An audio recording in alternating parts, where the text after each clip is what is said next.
Thanks for joining me for a kick up the arts. I am Nicola Meehan, and with this year's Glasgow Film Festival opening in a matter of hours, this episode is all about some of the highlights, premieres and special events you can get your ears and your eyes all over in the coming weeks. It runs from February the 25th to the 8th of March. I had the pleasure of hosting the festival launch at Glasgow Film Theatre last month alongside new head of programme Paul Gallagher and programme manager Chris Kumar, and we sat down afterwards to chat about some of the myriad movies they're screening and some of the myriad reasons that GFF remains a world-class festival, yet one deeply rooted in Scotland and in its home city, as you're going to hear. We touched on global premieres, Glasgow Body-Snatchers, two very different movies called Hen, and a retrospective of Marilyn Monroe via Gaelic psalm singing, Caledonia Schemin, Carrie, Everybody to Kenmure Street, and special guest stars like James McAvoy, Bernard MacLaverty, and the brilliant Lynne Ramsay, who's going to receive the festival's highest accolade, the Cinema City Honorary Award. The Mary Hill-born filmmaker, whose outstanding work includes Ratcatcher, Die My Love, Morven Callar, and You Were Never Really Here, is going to lead a very special in conversation event from Page to Pulse on March the 6th.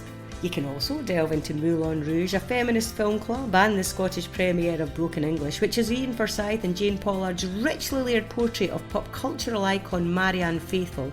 It's got contributions from, among others, Tilda Swinton, Courtney Love, and the regular collaborator and kindred spirit Nick Cave. I'm going to be hosting the Q&A with Ian and Jane after the screening. We go back decades, incidentally, to when Ian and I used to sit next to each other at Mute Records in London, so I'm really looking forward to seeing their latest work of art. They are geniuses, and to chatting with them. That is this coming Thursday, February the 26th. For now though, to a quiet but very excited morning with Paul Gallagher and Chris Kumar, talking all things GFF at the GFT.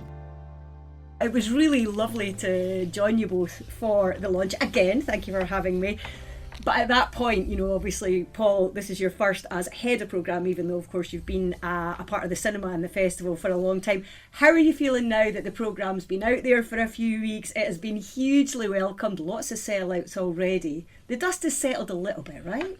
Yeah, I mean, you've said it there. I feel great. The response has been really positive, and people who I hugely respect saying what a great selection of films you've pulled together. And it's not just that kind of critical response, it's the box office too, it's really excellent to see the audience responding and buying tickets and, like say, sold out shows, but a really nice to see everything across the program selling tickets, it really is a great kind of vote of confidence that we've pulled together a selection of films here that really does have quite a wide appeal. Yeah, I love as well that we really get a sense of how much you love films, but also we love films. Chris, we're going to come to one that you flagged up as a favourite at the launch. I believe it's already sold out twice. We'll speak about it shortly, more screenings. But just in a wider sense, something like this is just such a brilliant reminder, isn't it? It was a phrase we used quite a bit at the launch, which is that Glasgow is such a film city. And we just love cinema so much in all of its incarnations. Absolutely. And, I think, as Paul said, it's his first year, but I've done it for 8 years now, and it doesn't, get any easier every year in terms of I don't expect it to be a walk in the park every year. Every year we worry about, will the audience respond to the programme we put out? You always have those worries, but already, as we've seen, things are selling well, and it kind of helps calm those nerves for us on our side of things, and lets us know that we've kind of put together a programme that we think audiences will like, Yeah, completely. No, it's so exciting, and it's getting ever closer. Now, what we didn't know, you maybe did, at the press preview, but we do know now, is some of the guests who are going to be gracing the red carpet, making appearances. Something I'm sure we'll go back to when we chat about the programme we really focused on was the fact that there's such a celebration of Scottish voices behind the camera, in front of the camera, on screen this year. And that resonates with a lot of the guest appearances too, Paul, doesn't it? It really does. And we're thrilled at the Scottish films in the programme, and now that we can announce guests, like one of the headliners there is another absolute titan of Scottish cinema, Lynne Ramsay. We're delighted that she's going to be joining us for an In Conversation event specifically focusing on her work in adapting books for film. You know, she's made some incredible films. We need to talk about Kevin, Morven Calla, her latest one, Die My Love, all novel adaptations. So we thought it would be a fascinating angle to hear that. But not only that, we're taking the opportunity to award her our Cinema City Award, which is the award we inaugurated a couple of years ago. And really, Lynne Ramsay's been on the list of like, we have to honour her with this, because when you think about Scottish filmmakers and then Glasgow filmmakers, she's from Maryhill, she's at the top of the list. You know, like, I mean, she's an incredible force in cinema. So amazing to have her come in. Yeah, I mean, what a vision, really, Chris. I mean, I love that you used the word titan, because she is. And I think to have that focus on Lynne Ramsay is incredible. I mean, you mentioned the adaptations, but going back to someone like Ratcatcher, what a calling card. So it's great to have her celebrated like this, isn't it? In Glasgow, Chris. Yeah, she was like we said, she was a dream guest for us. And she has been here before, obviously. She was here in 2018 with You Were Never Really Here, an incredible film, and she did some stuff for us then. And ever since then, we were always like, okay, can't wait to have her back.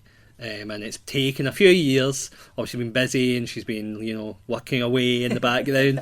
And she's finally starting to release, you know, she released Die My Love, like we say. And so it's just, with festival work, it's always like things just have to line up. And some years it didn't line up.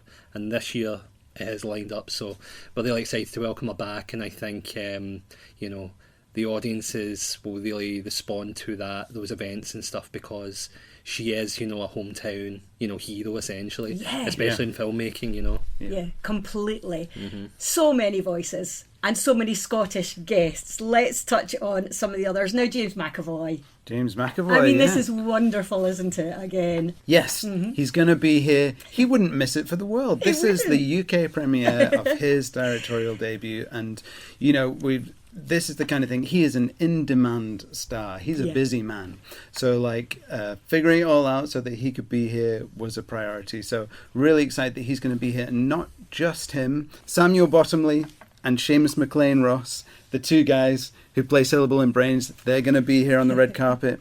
Lucy Halliday, who's a Glasgow actress who I think is fantastic, and she's great in Caledonia Schemin. She was in Blue Jean as well. She was right? indeed. She was excellent in Blue Jean. And then Rebecca Murrell, who is the other kind of key of the four main actors in Caledonia Schemin. So James McAvoy's done such a brilliant job with those performances on the screen. I think it's fantastic that he is going to be here with that cast alongside him to kind of present their work and present his work.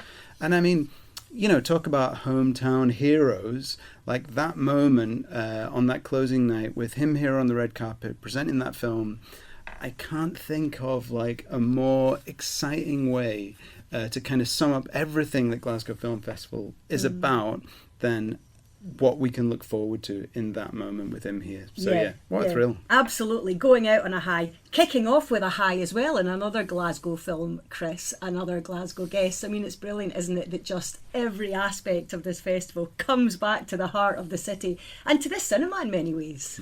Yeah, so we're opening with Everybody To Kenmure Street, directed by Felipe Bustos Sierra, fresh out of Sundance, where it won. Oh yeah, it won a special mention from the jury for civil resistance documentary. I mean, I love that they were like, we need to absolutely that's right. hone in on this and put it on a pedestal. It's brilliant. And it's such a Glasgow story, and, you know, Felipe is coming nice. It's a nice full circle thing for Felipe, because he closed the 28 festival with Nae Passaran, which incredible documentary as well. If you've not seen that, I recommend you fish that one out and find it. Just such an ensured, you know, performance, like documentary from him. But this one obviously really taps into the world as it is now and kind of the things we're dealing with, and for me personally, I know watching it made me very emotional. It really hits home the kind of things that we're dealing with, and it's just such a important piece of filmmaking that I think everyone should make the time to see. And I expect, coming off that opening, gala here, that it will go on to have really great legs in the UK, and in Scotland and across the UK. Our friends at Conic Film are releasing that one. So and they know what they're doing when it comes to picking up films and releasing stuff. So that one, like Paul said, with the closing, that's going to be such a amazing sort of finishing flourish to the festival, whereas this really is setting out a stall at the start of the festival and saying, like, this is what we want to showcase. Well, we've got a strong Scottish documentary that is kicking off the festival, and that's kind of the theme throughout the festival. So yeah, that's so true. One of the festival's I guess slogans, manifestos, is Cinema for All. And what really strikes me about the programme this year is, among other things, that means Cinema for All filmmakers as well. Now, you said, I've got a hunch, Chris, when we did the press preview, that I can tell you about something that's going to be a fan favourite, even though it was recorded and made on a micro budget. And I believe we're going to see the twins behind it as well at the festival. Are you delighted with the response so far to Welcome to G-Town? So delighted. So me and Paul now, we've had a chance to chat to the boys as well, and they're the nicest guys, and you can tell they're so buzzing about it. But the fact of the matter is, we don't put films in the programme because we're just trying to do people a favour. No. At the end of the day, the team got in touch with us, said, we've got this film, it's low budget, we made it for no money, we're just hoping to see if maybe you want to put it in, and we gave it a shot. And you can't help but get wrapped up in how fun it is, and the respect that I have for them young guys, 22, 23 years old, to go out there and decide, what, we're going to try and circumvent, the traditional ways, and we're just going to go old school, get a crew together, go out and film some stuff and make a thing, essentially. And that's what it is. It's go out and make a thing. I'm such a sucker for people that go, I'm going to make a thing and just go for it. And you can't beat that sort of spirit. It's like indie filmmaking spirit that GFT loves, and everybody on the programming team loves. That's what we want to support. We want people to go out there and take chances, and my hope is that the boys will use this as a spring and a platform to go on and hopefully become the next be in the future they'll be the opening or closing James or Felipe, hopefully. That's the hope. But even if they don't, I would expect them to keep doing what they're doing, and I would expect them to be back at GFT and GFF in the future with future projects. Just remind us briefly, I don't know how much we delve into this, the story in Welcome to G-Town, because I love a lot of people, I think, will have read a line about it in the programme and going, I am not going to miss that.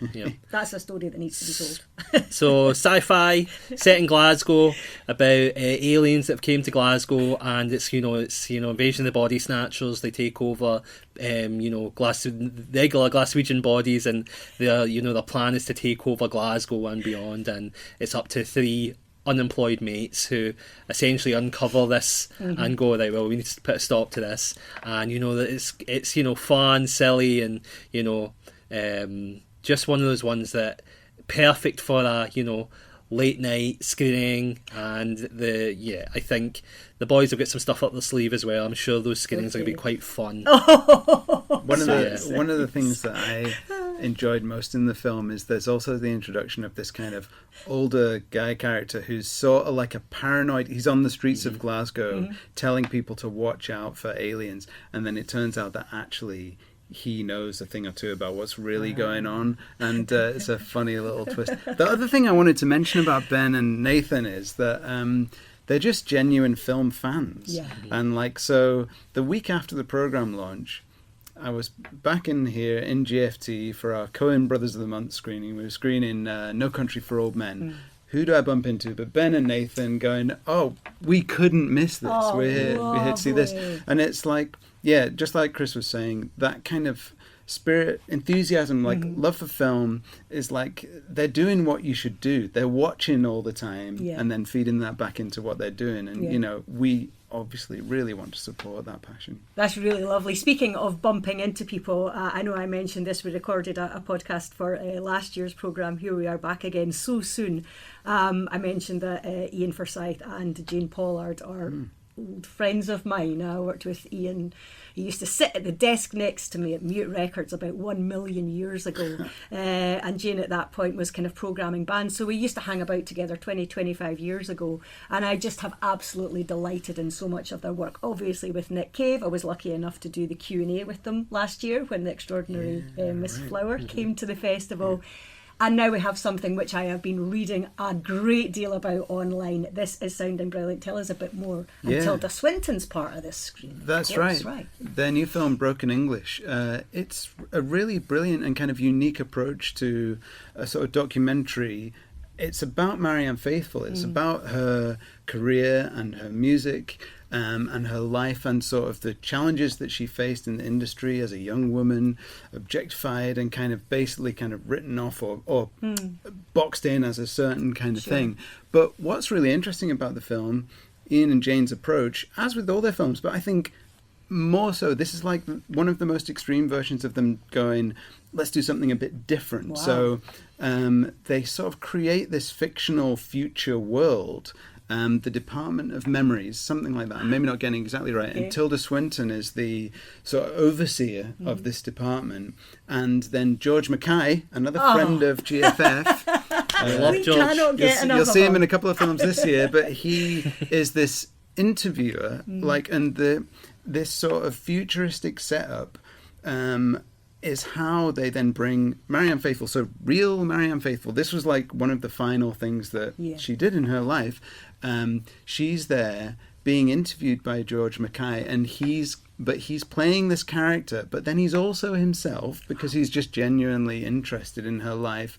They're watching all the footage of her, they're talking about things, and then rather than having talking heads or other people kind of commenting on her life, there's these sections of musicians. So Nick Cave is in it, Courtney Love is in it, who else? Beth Orton's in it, like covering her songs at moments when the film is kind of touching on those moments in her life. So there's all these layers, and then you get these more kind of dramatic scenes with Tilda Swinton kind of allowing the film to comment a bit more on popular culture's kind of approach to beautiful young women in the spotlight, and like how, Marianne Faithfull's kind of talent and sort of depth was overlooked, like, or kind of reduced in the public eye.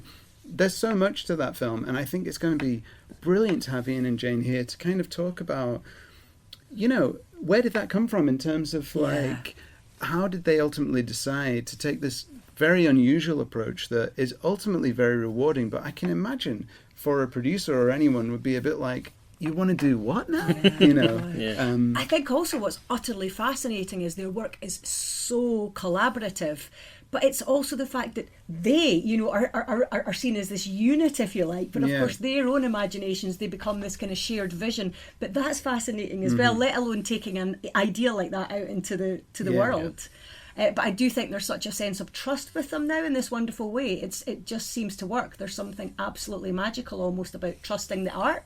And they seem to be so honed in on that. So I think you're right, and I think that you can see that as like this film is a progression of that sort of bearing fruit, and it's sort of, people should come and see this, but it makes me super excited for like, okay, what are they going to do next as well? Absolutely. Well, let's talk about some of the other films on the programme. I said this was going to be quick. We're going to be here till the festival starts, which is only a few weeks away.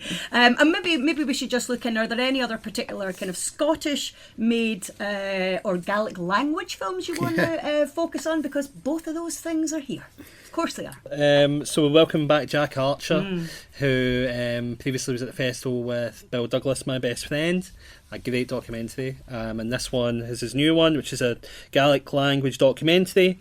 It's Psalms of the People is what it's translated to. I still haven't mastered how to say the actual Gaelic title. I haven't even tried. I thought you were going to say I still haven't mastered Psalm singing. I was like, listen, that takes a while. Oh no, he's done that. Like, that's Chris every week. He got that down pat. I've been preparing for this role for years, and so I think Jack, again, when we talk about documentary filmmakers and we're talking about Ian and Jane there, I think Jack is another example of someone who really kind of knows what his creative vision is, and really gets invested in the topics that he is showcasing. So I think with this one, it's a film that I think we both agree that it's going to be a real sort of feel good one in terms of, like, I think people will really enjoy it, and because it's something that you probably just don't ever really think about, and maybe it's an area of the Gaelic language that you don't maybe have an insight on, which I certainly didn't. Sure. And that's where I'm coming from, and watching it you just can't help but kind of get swept up in it. And I think it's important for us to showcase something like this as well, because the Gaelic language is still so prevalent around Scotland and the UK, and in Glasgow again, Glasgow the especially. Gaelic schools here. So it's really important for us to where we can, obviously with everything, we have to put on films that we think are good, and luckily this film is very good, but also the added bonuses is, this is great, we can put a spotlight on the Gaelic language and show something that you don't see many films that do tackle that subject. So I think Jack has really done something special with this film, and I think again that's a screening that we think the Q&A will be really fun, and we hope there'll be lots of fun stuff round about that screening as well. And can I just touch on Midwinter Break, which is a film that we're really pleased to have in the programme, and particularly because it's the adaptation of a Bernard MacLaverty novel, and he's another friend of GFT, but also just a long time hero of Glasgow's literary scene. He's from Ireland, but he's been based in Glasgow for a long time. Oh, absolutely. He's iconic here, I think, his words and his association with literature and film. Yeah, and so he's going to be joining us for that screening in Midwinter Break, as well as the film's director, Polly Finlay. Oh, wow. This will be really interesting because this film has essentially been in some form of development since the book was published, which was many years ago. And so it will be really interesting to hear Bernard's take on just what it's like to kind of sit with that for so many years, and it's his own adaptation. So again, he's probably worked with, and who knows if we'll get into this in the Q&A because you don't have much time, but he's worked with many different producers and directors over the years, and now it's finally come to the screen with some brilliant performances from Ciarán Hinds and Leslie Manville. And that's one that I think there's a lot of connections locally, but also to Ireland as well, and to that cast. There's a lot there that people are going to enjoy. Yeah, but again, it really brings it back to here because I think of Bernard MacLaverty, and of course then I think of Alistair Gray because they were very close friends, they were allies, and that brings it back here because of so much of Alistair's writing also felt like it kind of started here or in the cafe, or there's that wonderful association. So that's just some of the Scottish made films that are obviously, go see the programme, come and see everything. Let's touch on world premieres, let's be casual, okay? I'm not going to try and pronounce that. Oh, right, okay, the Welsh so language, the Welsh language, adaptation. I'm calling it F.A.O. Blaney. That's how I think you say it. Okay. And sounds good. We're really excited to have the director Mark Evans, but even more so, and I'm sure he wouldn't mind me saying, the lead actress Lisa Gwenllian. I'm probably pronouncing that name wrong because that must be a Welsh surname that has some fizz in it. But anyone who sees the film, and Chris, I'm sure you'll back me up, will be like, the must-see reason to see that is her performance, which is a real star-making performance. She's had a few smaller roles, but this is really her kind of breaking out. So to have her here with us, to be able to have that world premiere, and to have her here, and the director Mark, that's going to be amazing. And it's a film of that takes you through various tones, like initially it seems quite funny or maybe abrasive, and then it becomes really quite serious and dramatic. Sure. And the fact that it's based on a one-woman play and has been expanded in this way into a very recognisable sort of small-town Welsh setting, again, that's something that's going to be fascinating to hear about. Thrilled to have that here. You were nodding. You agree with I all agree. of that? I agree, and I think we'll talk about it in the office. I think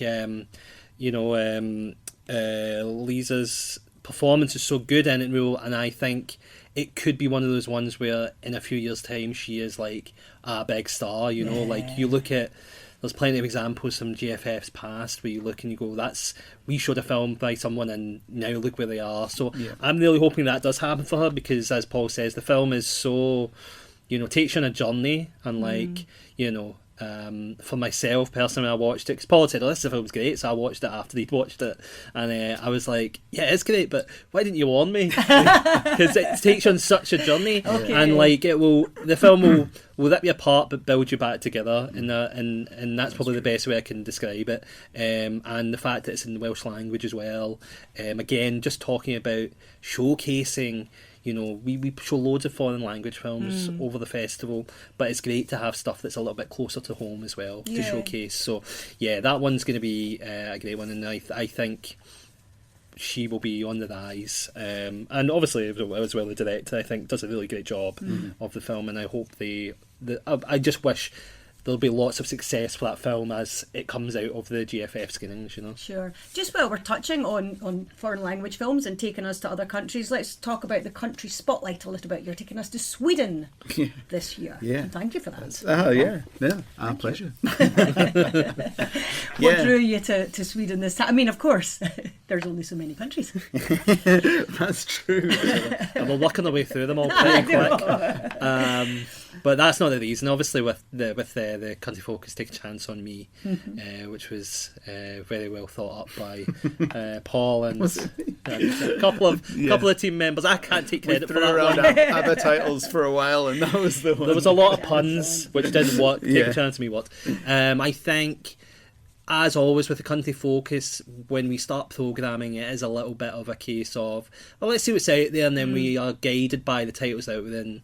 And with the Swedish titles that were coming our way, we just went, well, we can't overlook these films, and it's such a good mix. We have like a horror in there with The Home, and we have like a sort of spiky satire with Egghead the Public, and we have a sort of coming of age female-led drama with Live a Little. We have a real art house sort of film with The Doubt, and then Eagles of the Republic as well is more of a that sort of is more the kind of, in relative terms, the kind of big budget, big studio picture from Sweden, and it actually just swept the board at the Swedish equivalent of the Oscars. Wow. So Eagles of the Republic. Yeah, definitely one to catch. And Being Bo Widerberg as well, which is a great documentary about a Swedish filmmaker who you probably won't know too much about. And the director, John Asp, will be in attendance for those screenings, and we'll do a Q&A for that. So it'll be nice to pick his brain about kind of where he came from with what he was wanting to achieve with the film, and just gives us... That documentary definitely, I think, is for if you're a cinephile or a art house film lover. Being Bo Widerberg is a mouthful and also an excellent film. So I would recommend it highly. There's the possibilities of world cinema. There's the possibilities of language. There's the possibilities of titles. You're showing 2 different films called Hen, Paul. Yeah, and it's complete. How could you resist? It just happens. Something like that happens every year, in the world of film. But I've never seen it quite so sort of starkly sort of exact as this. So yeah, they're both called Hen. The one from Greece is the one that is actually about a hen, and this is it's a really difficult film to sort of accurately convey to an audience, because you start talking about it and it sounds like Chicken Run, because it's about a hen who escapes from the chicken farm and then goes out into the world and has adventures. But the thing is, it's very much a dark story. It's this hen ends up in living in sort of a farm that is run by someone who, it transpires, is involved in people smuggling, and there's some really awful stuff happens in this film, which this hen is kind of witness to. And even then, you might be thinking, oh, so it's like Babe, or something, where they use real animals, but no, it's not like that. It is real animals, it's real hens, real chickens. There's a real dog involved in a chase as well, which was pretty scary. A fox, sorry, not a dog, a fox. But it's all done quite naturalistically. So there's never any point where the hen is speaking, in a Disney film or anything like that. But yet they pull it off. There is this kind of weird... I've never seen anything like it, I'll be honest. So that one, it's Hen, it's the one about the hen. And then Chris, maybe you can speak about the other hen. I'll cover the other hen, because maybe it represents me and Paul's differing sort of tastes. The other hen is South African. It's black and white. It's a folk horror about a couple who live on a farm, and they come across this young feral boy who has been, locked up in this chest, and they're like, oh my god, this is horrible. And so obviously they're kind people. They bring him home, and then it's a folk horror. So as you can imagine, weird stuff starts to happen, and they start to lose their minds a little bit, which is a good representation of us during the festival, I think. Because towards the end, hopefully the end of the festival won't result in anything that happens in that film. Hopefully none of us want to get locked in a box rather than... Yeah. But, so it's very vastly different to our hen. So I would recommend, if you're going on the site and you're buying a ticket and you want to see hen, if there's a picture of the hen in a poster, that's the one about the hen. Yep. If it's not in there, if you don't see a hen, it's probably the folk horror scary one. So just be aware. That may be We've also case. programmed them at different ends of the festival. So you can hopefully go, the one near the beginning, that's the one about the hen. The one near the end, that's the black and white folk horror. So, what an exercise these are the contrast. signposts for you. Honestly. We're challenging people. That's what we want to do. We're keeping people on their toes. It's got to be done. I mean, the fact that there's a fox chase, I'm here for that. Obviously, we are chatting in the wonderful GFT this morning, but as always, there are some special events. Paul, you're taking us out with the cinema for some of them. There are some, of course, nationwide screenings, and there are also some special events. I'm looking forward to Moulin Rouge. It's going to be amazing, yeah. And I think we said this at the program launch, and the same thing is still true, that we could tell you a bit about some of the things that are going to be happening there, and you can read the listing and get a general feeling, but you won't really know unless you buy a ticket and go there and experience it. And that is the thing about these special events. There's Carrie.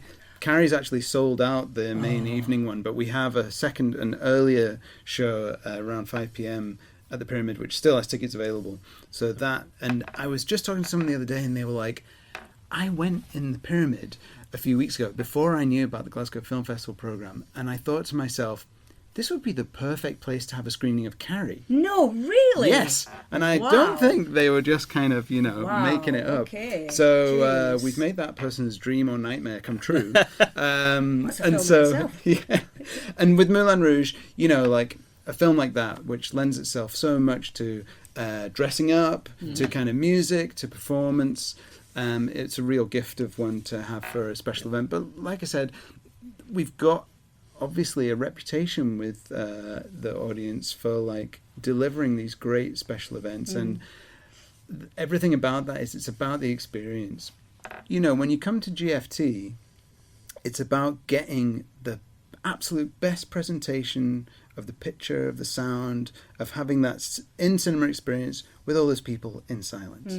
But when you come to a special event at GFF, it's like the other side of the coin. Yeah. It's about everything around the film. So we all know and love the film and have probably seen it many, many times. So it's more about how can we all celebrate this, and everything that is happening in the room is just as important as what's happening on the screen.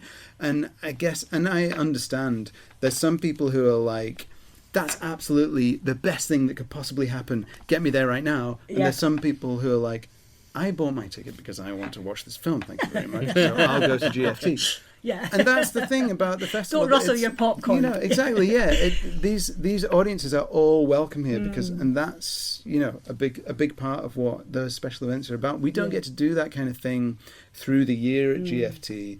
So we love to kind of make a moment of it here at GFF. Yeah. And also getting to see classic films and absolute cinema icons who we might now be more used to seeing on TV. Marilyn Monroe, Chris. I mean, if you're going to celebrate an icon of cinema. Absolutely. I mean, the fact that when we realised the sort of landmark that it was, 100 years since her birth, we were like, okay, well, I mean, sometimes programming choices just fall into your lap and you're like, okay, this is great. So yeah, I think we put together a great little sort of selection of her titles. Obviously we're doing Some Like It Hot, which is probably the big sort of flashy mainstay title that everyone knows and will have seen a lot. But I was talking to someone as well, actually, when we kind of announced the programme, and they were saying, oh, it's so great to do Marilyn Monroe's because I've barely seen any of them. Because I was like, everyone has gaps, and like... Yeah.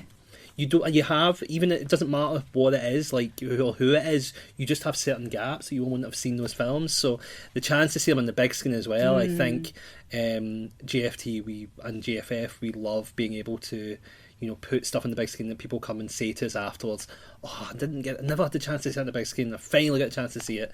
And it's so, because it's the way these films should be seen. And I think for Marilyn, you know, such a star, and obviously the career was, you know, her career was littered with ups and downs, but you know, you can't deny the star quality she had. So to showcase her is just very meaningful for us as a team, and we hope that people will enjoy the selection we put there. There is so much. The entire Truth to Power theme sounds incredible. There's a film club, but you guys have got a festival to run, so we're going to have to wrap up. Just before we do, is there anything else you want to focus on or even mention? Or have we covered everything? Because we're so efficient. We haven't had a chance to mention a couple of the other guests who are very exciting. So I'm just going to mention Mark Jenkins come in for Rosa Nevada, a filmmaker who we love here at GFT from his previous films, Bait and Ennie's Men. So that's going to be amazing to have him here for that. And then Alice Winnicott, who's coming. She's the director of Couture, the film starring Angelina Jolie. I'm so thrilled that Alice is coming back. She was here in 2020 for Proxima, which closed the film festival then. And we've had another of her films, Paris Memories, in between then. So these two are like, you know, they're obviously behind the camera talent, but they're such well-established and excellent filmmakers. That's really going to be something special for the audience to hear from them. So there's also something lovely about the fact that so many people return. Yes. You know, that just seems to resonate constantly. Behind the camera, in front of the camera, people come and they can't get enough. Anything you would like to finally mention, Chris Kumar? Yeah, I would just agree with you, Nicola, and say, like, it's great to see people returning, and that's what we build these relationships, and we want these people to come back. So I would say to anyone, take a chance on a film that's got a guest that you maybe hadn't heard of, because in a few years they might be coming back and you go, I remember when they're here the first time. So please just delve into the programme, and you know, there's so much in there, so I'm sure you'll find something you like. And if you don't like whatever you see, you can tell me and Paul all about it in the cinema. Yeah, I would love to hear it. You heard it here first. Thank you so much. I'll see you down the front or up the back, wherever you're sitting. Absolutely. Thank you. Thank you. Thank you so much again to Glasgow Film's Head of Programme Paul Gallagher and Programme Manager Chris Kumar. Looking forward to Glasgow Film Festival, which opens this coming Wednesday, February the 25th, and it runs until the 8th of March. And don't forget to grab your tickets for the Scottish premiere of that Ian Forsyth and Jane Pollard incredible portrait of Marianne Faithfull, Broken English. That's this coming Thursday, February the 26th. I'll be in conversation with them afterwards. Come and see us. Come and say hello. And see you down the front, up the back, in the popcorn queue, and all the rest of it for the rest of the many incredible films over the next few weeks at the GFF. Let's move in to the GFT. Also, while I'm here, a quick shout out to this year's brilliant Hipfest Silent Film Festival, which is hosted in the glorious Bowness Hippodrome. It runs from the 18th to the 22nd of March. I'll tell you more about that soon as well. That's on my doorstep because I'm in Stirling. Thank you so much as ever for listening, for sharing, for getting involved, and for coming to say hello. Bye for now.